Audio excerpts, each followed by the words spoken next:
ആയുധക്കരുത്ത് കൂട്ടി ഉത്തര Korea. ഹ്രസ്വദൂര ballistic മിസൈലുകൾ വിക്ഷേപിച്ചതായി ഉത്തര Korean സൈന്യം അറിയിച്ചു. ബുധനാഴ്ച രാവിലെയാണ് മിസൈൽ വിക്ഷേപണം നടത്തിയത്.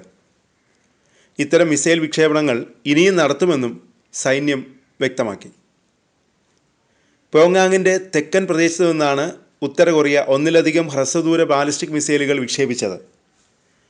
മിസൈലുകൾ ഏകദേശം 350 കിലോമീറ്റർ കുതിച്ച് കരയിൽ പതിച്ചെന്ന് സൈന്യം പറഞ്ഞു. മിസൈലുകൾ കടലിൽ പതിച്ചിരിക്കാമെന്നായിരുന്നു ആദ്യ റിപ്പോർട്ടുകൾ. എന്നാൽ ഇത് തെറ്റാണെന്നും കരയിലാണ് മിസൈലുകൾ പതിച്ചതെന്നും സൈന്യം പിന്നീട് അറിയിച്ചു. മിസൈൽ പരീക്ഷണത്തെക്കുറിച്ചുള്ള കൂടുതൽ വിശദാംശങ്ങൾ സൈന്യം പങ്കുവച്ചിട്ടില്ലെന്നും മാധ്യമങ്ങൾ റിപ്പോർട്ട് ചെയ്യുന്നു.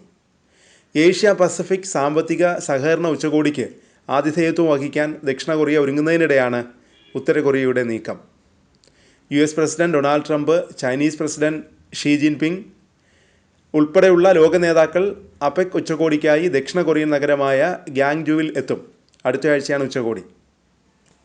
5 മാസം മുമ്പാണ് ഉത്തര കൊറിയ ഒടുവിൽ ഹ്രസ്വദൂര ബാലിസ്റ്റിക് ക്രൂസ് മിസൈലുകൾ പരീക്ഷിച്ചത്. ഒരിടവേളയ്ക്ക് ശേഷമായിരുന്നു ഉത്തര കൊറിയയുടെ മിസൈൽ പരീക്ഷണം.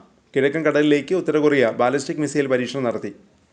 US തെരഞ്ഞെടുപ്പിന് മുന്നോടിയായി അമേരിക്കയുടെ ശ്രദ്ധ പിടിച്ചുപറ്റാനുള്ള ഒരു നീക്കമായാണ് ഈ ഭൂഖണ്ഡാന്തര ബാലിസ്റ്റിക് മിസൈൽ വിക്ഷേപണമെന്നായിരുന്നു റിപ്പോർട്ടുകൾ. നേരത്തെ US തെരഞ്ഞെടുപ്പിന് മുമ്പായി ബാലിസ്റ്റിക് മിസൈൽ പരീക്ഷണം നടത്തിയേക്കുമെന്ന് ഉത്തര കൊറിയ വ്യക്തമാക്കിയിരുന്നു. ഇതിന് പിന്നാലെയായിരുന്നു സംഭവം. US വരെ എത്തുന്ന ദീർഘദൂര മിസൈൽ പരീക്ഷണത്തിന് ഉത്തര കൊറിയ തയ്യാറെടുക്കുകയാണെന്ന് ദക്ഷിണ കൊറിയൻ സൈനിക ഇൻ്റലിജൻസ് ഏജൻസി മുന്നറിയിപ്പ് നൽകിയിരുന്നു.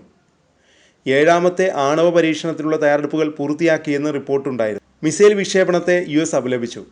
UN സുരക്ഷാ കൗൺസിൽ പ്രമേയങ്ങൾ ലംഘിച്ചാണ് വിക്ഷേപണമെന്ന് US വിമർശിച്ചു. അനാവശ്യ പിരിമുറുക്കങ്ങൾക്ക് ഉത്തര കൊറിയ വഴിവെച്ചെന്നും അമേരിക്കയുടെയും ദക്ഷിണ കൊറിയൻ, ജാപ്പനീസ് സഖ്യകക്ഷികളുടെയും സുരക്ഷ ഉറപ്പാക്കാൻ ആവശ്യമായ എല്ലാ നടപടികളും US സ്വീകരിക്കുമെന്നും അധികൃതർ പറഞ്ഞു. അയൽരാജ്യങ്ങളെ ഭയപ്പെടുത്താനാണ് ഉത്തര കൊറിയ മിസൈൽ വിക്ഷേപിച്ചതെന്ന് ജപ്പാൻ പറഞ്ഞു. മിസൈലിൻ്റെ ദൈർഘ്യം 86 മിനിറ്റ് ആയതിനാൽ അതിൻ്റെ പരമാവധി ഉയരം 7000 കിലോമീറ്ററിലധികമാണ്. ഇത് മുമ്പത്തെ ഉത്തര കൊറിയൻ മിസൈൽ പരീക്ഷണങ്ങളിൽ നിന്നുള്ള ഡേറ്റയേക്കാൾ കൂടുതലാണെന്നാണ് ജപ്പാൻ പറഞ്ഞത്.